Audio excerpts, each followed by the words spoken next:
Student student मैं उम्मीद करता हूँ आप खैरियत से होंगे। और अपने लेक्चर का आगाज़ मैं कुरान पाक की इस आयत से करूँगा जिसका मफहूम है कि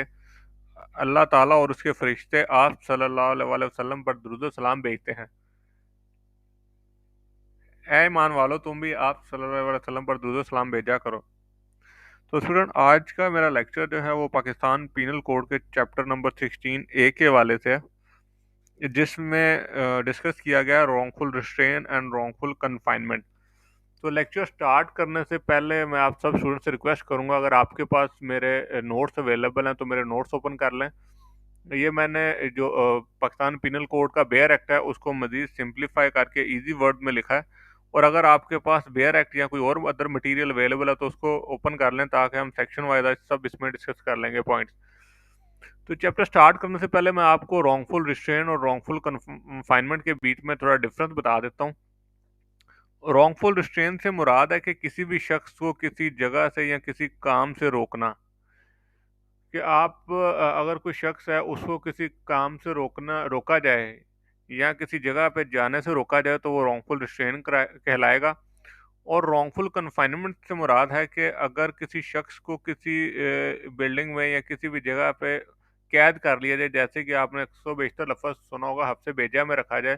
तो रॉन्गफुल कन्फाइनमेंट कहलाता है। तो इससे अगर मैं आपसे एग्जांपल शेयर करूं तो इसकी एग्जांपल ऐसे कि ए जो है उसने एक मुसल्ला शख्स जो है वो बिल्डिंग के बाहर खड़ा कर दिया। और मिस्टर जेड को वो कहता है कि आप बिल्डिंग के अंदर ही मौजूद रहेंगे, अगर आप बिल्डिंग से बाहर निकलेंगे तो आपको ये जो मैंने मुसल्ला शख्स खड़ा किया गार्ड बाहर बिल्डिंग के गेट पे, वो आपको गोली मार देगा। तो इससे जाहिर होता है कि उसने मिस्टर ए ने जो मिस्टर जेड है उसकी रॉन्गफुल कन्फाइनमेंट की है। तो सेक्शन 339 जो है इसमें रॉन्गफुल रिस्ट्रेन को डिफाइन किया गया। और सेक्शन 340 जो है उसमें रॉन्गफुल कन्फाइनमेंट की डेफिनेशन दी गई है। स्टूडेंट, एक चीज़ मैं आपको आपके साथ शेयर कर लूँ कि पीपीसी में नंबर ऑफ ऑफेंसेस जितने भी हैं ज़्यादा, वो अगर एक सेक्शन में उसकी डेफिनेशन है तो वेरी नेक्स्ट सेक्शन में उसकी पनिशमेंट है। अमूमन ज़्यादातर जो सेक्शन हैं वो इसी तरीके से हैं। कुछ ऐसे हैं कि जिनमें पनिशमेंट का सेक्शन और जो उसकी डेफिनेशन का सेक्शन है वो और रैंडमली में उनका सीक्वेंस डिफरेंट है। अदरवाइज ज़्यादातर जितने भी ऑफेंसेज हैं उनसे वेरी नेक्स्ट जो सेक्शन रहता है उसमें उसकी पनिशमेंट डिफाइन होती है। तो सेक्शन 341 में जो है वो पनिशमेंट डिफाइन की गई है रॉन्गफुल रिस्ट्रेंट की, कि अगर कोई शख्स किसी दूसरे शख्स को कोई काम करने से रोकता है या कहीं जाने से रोकता है तो उस सूरत में उसको 1 माह तक कैद हो सकती है या 1500 जुर्माना होगा या दोनों सजाएं हो सकती हैं। सेक्शन 342 में पनिशमेंट रॉन्गफुल कन्फाइनमेंट की डिफाइन की गई कि अगर कोई शख्स किसी दूसरे शख्स को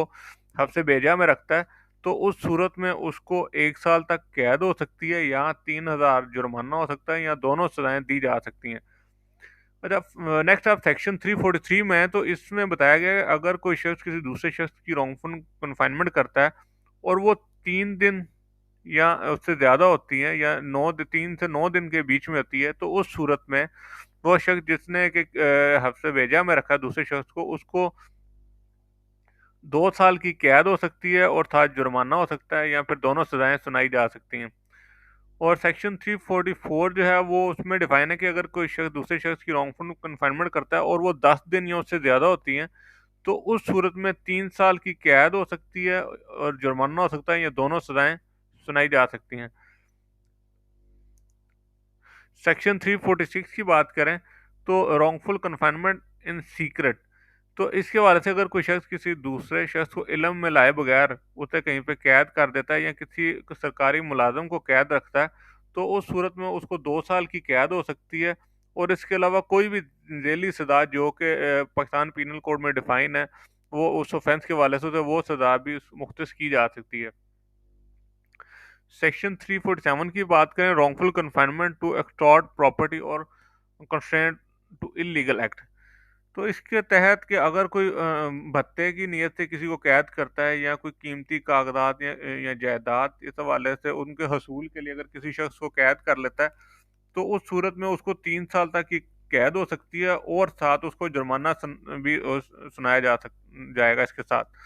तो एक चीज़ मैं आपको क्लियर कर दूं कि अगर कोई ऐसा ऑफेंस है जो कि माइनर नेचर का, छोटी नेचर का है, तो उसमें तो ऑप्शन होती है, वो कोर्ट की डिस्क्रिप्शन पे होता है कि वो इम्प्रिजनमेंट दे दे या साथ फाइन कर दे। लेकिन जो ऐसे ऑफेंसेस हैं जो कि सीवियर नेचर के हैं, तो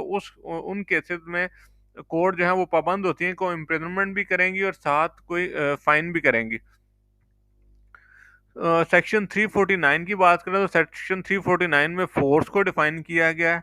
कि फोर्स के अगर कोई शख्स किसी दूसरे शख्स के खिलाफ ताकत का इस्तेमाल करता है या उसको डर में मुब्तला करता है या कोई भी चीज़ उससे हासिल करने के लिए उसके उसके ऊपर नाहक उसको फोर्स अप्लाई करता है या उसके किसी उसे जिस्म के किसी हिस्से को छूता है, तो वो फोर्स की कैटेगरी में डिफाइन होगा। सेक्शन 350 है क्रिमिनल फोर्स। क्रिमिनल फोर्स के मुराद की कोई गैर कानूनी ताकत इस्तेमाल करता है किसी दूसरे शख्स के ऊपर तसल्लुत हासिल करने के लिए, तो वो क्रिमिनल फोर्स में फॉल करेगा ना। उस क्रिमिनल फोर्स में उसकी नीयत जो है उस शख्स को नुकसान पहुंचाना है या उसको खौफ में मुब्तला करना है। तो जिसकी मैं अगर आपको एग्जांपल दूं तो इसके मुताबिक, अगर जैसे कि आप केरला में पिछले दिनों कुछ दिन पहले इंडिया में या किसी दूसरे जो है नॉन मुस्लिम कंट्रीज हैं उसमें खवातीन को नकाब उतारा जाता है उनका ज़बरदस्ती, और उनको मैं कहता है कि अपना आप जो भी आपका फेस है वो उसको शो करें और इसके ऊपर जो नकाब है उसको हटाएं। तो अगर कोई शख्स किसी औरत का नकाब खींचता है या उसको डराता है, उसको धमकाता है नकाब उतारने के लिए, तो वो क्रिमिनल फोर्स की कैटेगरी में फॉल करेगा। या कोई शख्स जो है वो कोई अपने पालतू जानवर है उसके ज़रिए किसी को खौफ में मुब्तला करता है कि अगर वो एक्ट नहीं करेगा, उसकी बात नहीं मानेगा, तो वो अपना जो भी पालतू जानवर है, कुत्ता है या कोई भी उसके पास, वो उसके ऊपर छोड़ सकता है। तो ये भी क्रिमिनल फोर्स की डेफिनेशन में फॉल करता है। नेक्स्ट है असॉल्ट। असॉल्ट के बारे में आप सब ने यकीनन स्टूडेंट्स पढ़ा होगा।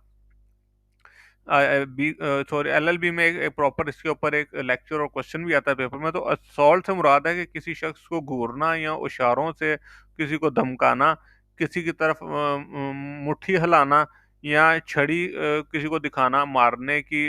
नीयत से। तो ये सब असॉल्ट की डेफिनेशन में फॉल करता है। 352 जो है पनिशमेंट ऑफ असॉल्ट और criminal force otherwise then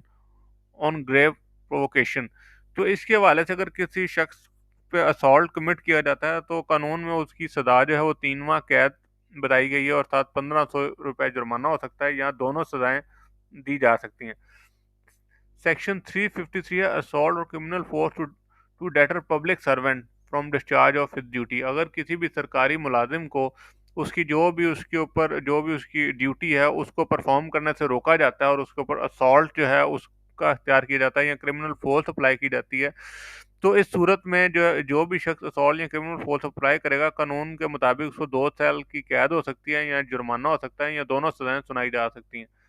next हम आते हैं सेक्शन 354। तो स्टूडेंट इसमें जो मोस्ट इंपॉर्टेंट सेक्शन है मैं वो आपसे वो डिस्कस कर रहा हूँ। अदरवाइज आपने जो रिमेनिंग जो मैं आपसे इसमें सेक्शन नहीं डिस्कस कर रहा, आपने उनको भी पढ़ना और उनके ऊपर भी ग्रिप हासिल करनी है। वो ऐसा नहीं है कि वो बिल्कुल इंपॉर्टेंट नहीं है, लेकिन क्योंकि बेसिकली मैंने जो वीडियो बनाई है उसका मकसद ये था कि जो मेन इंपॉर्टेंट सबसे ज़्यादा इंपॉर्टेंट सेक्शन है पीपीसी के उनको फोकस किया जाए। तो सेक्शन 354 के हवाले से बात करें तो assault on criminal force to woman with intent to outrage her modesty.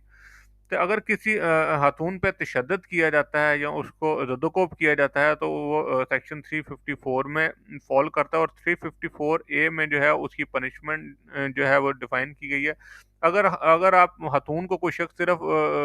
तशद्दुद करता है और उसके ऊपर उसको डराता धमकाता है, तो कानून के तहत वो 2 साल कैद या जुर्माने जो है उस पे अप्लाई होगा या दोनों सजाएं दी जा सकती हैं। और सेक्शन 354 के मुताबिक अगर कोई शख्स किसी खातून पर तशद्दुद करता है और उस तशद्दुद के नतीजे में उस खातून के कपड़े फट जाते हैं या उसको कोई और किस्म के उसके जिस्म के हिस्से जो नुमाया हो जाते हैं, तो उस सूरत में जो भी शख्स इस किस्म का ऑफेंस करेगा उसको डेथ सेंटेंस दी जा सकती है या इम्प्रिजनमेंट फॉर लाइफ हो सकती है। ठीक है, और साथ उसको जुर्माना भी सुनाया जा सकता है। नेक्स्ट हम आते हैं सेक्शन 359 पे। ये मोस्ट इंपॉर्टेंट सेक्शन है पीपीसी का, ये किडनैपिंग के हवाले से। तो किडनैपिंग का मैं आपको बता दूं कि कानून में 2 इकसाम बयान की गई हैं। एक तो किडनैपिंग फ्रॉम पाकिस्तान होता है, ठीक है, और एक होती है kidnapping from lawful guardianship.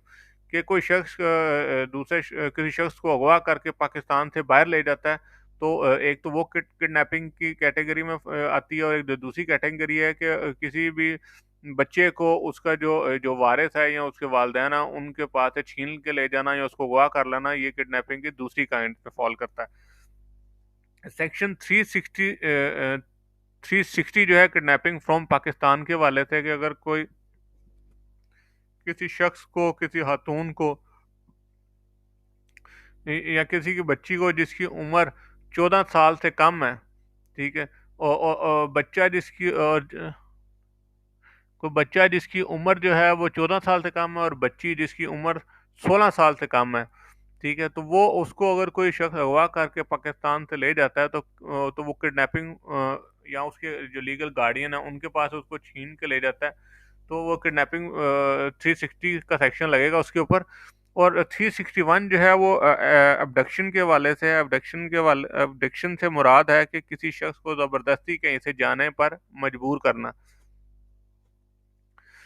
Section 362 में पनिशमेंट डिफाइन की गई है किडनैपिंग की, कि अगर कोई शख्स जो है वो किसी को अगवा कर लेता है उसकी लीगल गार्डियनशिप से,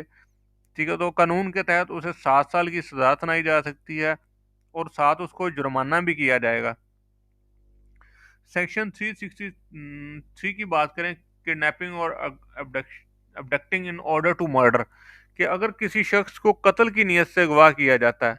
ठीक है, तो उस सूरत में जो भी ऑफेंडर होगा जिसने वो ऑफेंस किया है वो पाकिस्तान पीनल कोड के तहत उसे 10 साल की सजा सुनाई जाती है और साथ उसे जुर्माना भी किया जा सकता है। सेक्शन 364 पे आते हैं, अबडक्शन, किडनैपिंग और abducting a person under the age of 14 year, कि अगर 14 साल से कम उम्र के किसी भी बच्चे को अगवा किया जाता है कत्ल की नीयत से या गुलामी, उसको अपना गुलाम बनाने के लिए या किसी जिनसी तशद्दुद के लिए, ठीक है, तो ये जो है ये बड़े सीरियस किस्म के ऑफेंसेस हैं अंदर अंडर जो पाकिस्तान पीनल कोड। तो ऐसे शख्स को जो भी इस किस्म का जुर्म का मुर्तकब होगा उसे रिगरस इम्प्रिजनमेंट, जिसे कि हम कहते हैं कैद बामुशक्कत, सुनाई जाएगी, जो कि 14 साल के लिए होगी, और ये जो कैद है ये कम से कम 7 साल से कम नहीं हो सकती। नेक्स्ट स्टूडेंट, हम आते हैं सेक्शन 365 बी पे। सेक्शन 365 है किडनैपिंग, एबडक्टिंग और inducing woman to compel for marriage. तो इसके तहत अगर किसी खातून को पसंद की शादी करने से रोका जाए या उसके साथ कोई जिनसी तशद्दुद किया जाए या उसे किसी दूसरे शख्स के साथ जिनसी ताल्लुक इस्तवार करने के लिए मजबूर किया जाए, तो ये अंडर पाकिस्तान पीनल कोड बड़ा सीरियस ऑफेंस कंसिडर किया जाता है और इसकी जो इम्प्रिजनमेंट है फॉर लाइफ हो सकती है और साथ इसके जुर्माना भी सुनाया जा सकता है। सेक्शन 366 बी जो है, importation of girl from foreign country, कि अगर कोई शख्स जो है वो किसी दूसरे मुल्क से किसी लड़की को जिसकी उम्र 21 साल से कम है उसे पाकिस्तान लेके आता है, और उसका मकसद क्या होता है यहाँ पे लाकर उसे जिनसी जिस्म फरोशी के लिए मजबूर करना या किसी शख्स के साथ जिनसी ताल्लुक के लिए मजबूर करना, तो उस सूरत में उसको 10 साल की कैद हो सकती है और साथ उसको जुर्माना भी सुनाया जाएगा। तो स्टूडेंट, आपका जो पेपर है वो लॉ गैट का वो एमसीक्यूज बेस्ड पेपर होता है, तो आपके इल्म में होना चाहिए, वो आपको पेपर में पूछ सकता है कि importing of girl from foreign country जो है वो कौन से सेक्शन में डिफाइन है, और आपको नीचे सेक्शन की ऑप्शन दे सकता है। तो आपको ये सेक्शन जो आपके इल्म में होना चाहिए, जो जो सेक्शन मैं आपको बता रहा हूँ, जो मैंने स्पेशली हाईलाइट किए हुए हैं, सामने आपकी स्क्रीन पे भी शो हो रहे हैं, ये मोस्ट इंपॉर्टेंट है। एटलीस्ट आपको इनके ऊपर जो है सेक्शन का नंबर और उसकी जो आगे पनिशमेंट है या जो भी उसकी डेफिनेशन है वो आपके इल्म में होनी चाहिए। सेक्शन 367 की बात करें, किडनैपिंग और abducting in order to subject person to give hurt और स्लेवरी, कि अगर किसी शख्स को अगवा किया जाता है गुलाम बनाने के लिए या उसे किसी भी सवीर किस्म का उसे हर्ट पहुंचाने के लिए अगर उसको अगवा किया जाता है, तो ये अंडर 367 सेक्शन जो है पाकिस्तान पीनल कोड का, इसके तहत जो भी ऑफेंडर है उसको 10 साल की कैद सुनाई जाएगी और साथ उसको जुर्माना भी किया जाएगा। सेक्शन 367 ए जो है, किडनैपिंग और abducting in order to subject person to unnatural, अगर कोई शख्स किसी दूसरे शख्स को अननेचुरल लश की घर से अगवा करता है या उसको कैद रखता है, तो ये भी बड़ा सीरियस किस्म का ऑफेंस है, और इस केस में जो भी शख्स इस किस्म के ऑफेंस करेगा तो ऑफेंडर को डेथ पनिशमेंट हो सकती है, या उसको जो आपको जिसको कहते हैं कैदे बा मुशक्कत सुनाई जा सकती है, जो कि 25 साल तक उसको की जाएगी, और साथ उसके जुर्माना भी सुनाया जा सकता है। सेक्शन 368 है रॉन्गफुल कंसीलिंग और कीइंग इन कन्फाइनमेंट, किडनैपिंग और अबडक्टिंग पर्सन। ना इसके मुताबिक कानून में एक ये भी डिफाइन की गई है बड़ी क्लियरली चीज़, अगर कोई शख्स जिसको हम कहते हैं सहूलत का आ रहा है, कोई शख्स है जिसने अगवा किया और कोई दूसरा शख्स उसका सहूलत का आ रहा है, वो अगवा में तो उसके शरीक नहीं है, लेकिन उसने उसको उसको प्रोवाइड किया है, उसको जगह प्रोवाइड किया है, वो अगवा जो अगवा है, अगवा कार को के वो अपना जिसको उसने अगवा किया वो उसको वहां पे कैद रख सके, या उसको किसी और किस्म की उसने सहूलत फराम किया है, तो उस under Pakistan penal code section 368 उससे भी सेम वही ऑफेंसेस लगेंगे जो कि किडनैपर पे अप्लाई होंगे। सेक्शन 369 की बात करें तो किडनैपिंग और abducting child under 10 year with intent to steal from it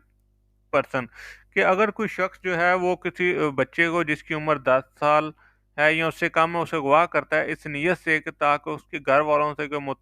भी मतलूबा उसको अहदाफ हैं, कोई चीज़ हासिल करना चाहता है उनसे, कोई डॉक्यूमेंट हासिल करना चाहता है या इसके एवज कुछ भी उनसे मुतालबा करता है, तो वो सेक्शन 369 में फॉल करेगा, और उसके तहत ऑफेंडर को 7 साल की सजा सुनाई जाएगी और साथ उसे जुर्माना भी सुनाया जाएगा। सेक्शन 370 जो है बाइंग और disposal of any person as a slave, तो इसके तहत ज़माने जहालियत की बात करें तो पुराने दौर में तो जो होते थे गुलामों की तस्करी, जो उनका कारोबार एक आम एक बिजनेस समझा जाता था, और लोग उसकी उनकी जो भी गुलाम होते थे उनकी बाइंग सेलिंग करते थे। लेकिन अब कानून ने आके इसमें बड़ी सख्ती कर दी, और अंडर सेक्शन 370 के तहत अगर कोई भी शख्स जो कि गुलामों की खरीदो फरोख्त में मुलव्वस होगा किसी भी तरीके की खरीदो फरोख्त में,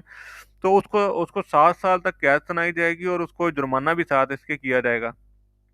सेक्शन 371 के तहत हैबिचुअल डीलिंग इन स्लेव, कोई ऐसा शख्स है जो कि हैबिचुअल है, कि जो आदी मुजरम है गुलामों के कारोबार का, तो उसको कानून के तहत जो है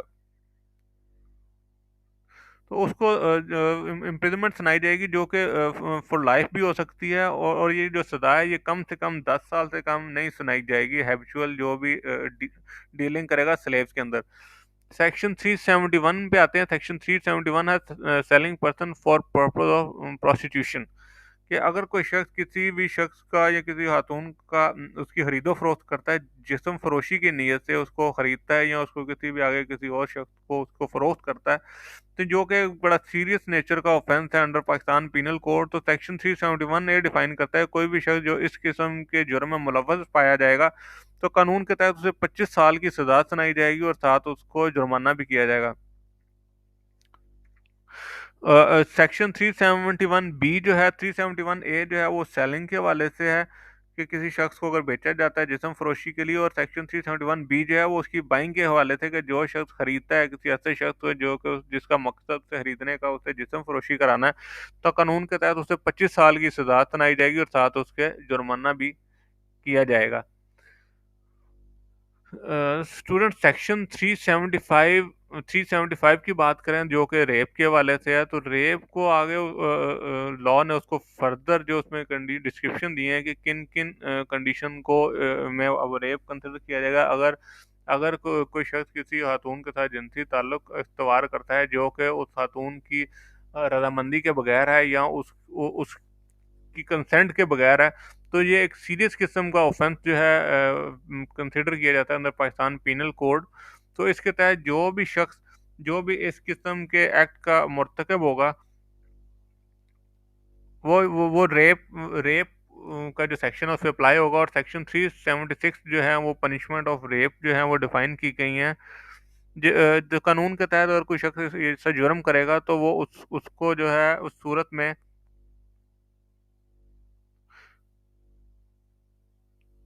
उसको 10 साल तक कैद सुनाई जाएगी कम से कम, और इसकी ज़्यादा से ज़्यादा जो कैद का पीरियड है वो 25 साल है, और साथ उसके जुर्माना भी किया जाएगा। और जहाँ पे रेप जो है वो दो या उससे ज़्यादा लोग जो हैं वो उसमें इन्वॉल्व होंगे, ऑफेंडर होंगे, जिन्होंने ये ऑफेंस कमिट किया तो उनको उस सूरत में सजाए मौत भी सुनाई जा सकती है और साथ यहाँ उनको इम्प्रिजनमेंट फॉर लाइफ भी दी जा सकती है। तो स्टूडेंट आज का जो लेक्चर था इसमें हमने तमाम जो जो थे जो भी ऑफेंसेस थे relating wrongful restraint and wrongful confinement वो डिस्कस किए हैं। तो आप स्टूडेंट से मैं ये गुजारिश करूंगा कि आपने जितने भी हमने सेक्शन डिस्कस किए हैं आप इनको एक अपनी नोटबुक पर नोट डाउन करें और उनको उसी सीक्वेंस में कोशिश करें वो आपको उनको याद करें और मेमोराइज करें, ताकि जब आपके पास पेपर में एमसीक्यूज आएंगे तो आपके इल्म में होगा कि कौन सा सेक्शन किस ऑफेंसेस से रिलेटेड है और उस ऑफेंस की पनिशमेंट किस सेक्शन में डिफाइन की गई है। तो आई होप ये वीडियो आपके लिए बड़ी यूज़फुल होगी। तो इंशाल्लाह ताला मैं नेक्स्ट लेक्चर में आपका जो चैप्टर 17 है ऑफेंसेस अगेंस्ट प्रॉपर्टी उसको डिस्कस करूंगा। Thank you very much. अल्लाह हाफिज़।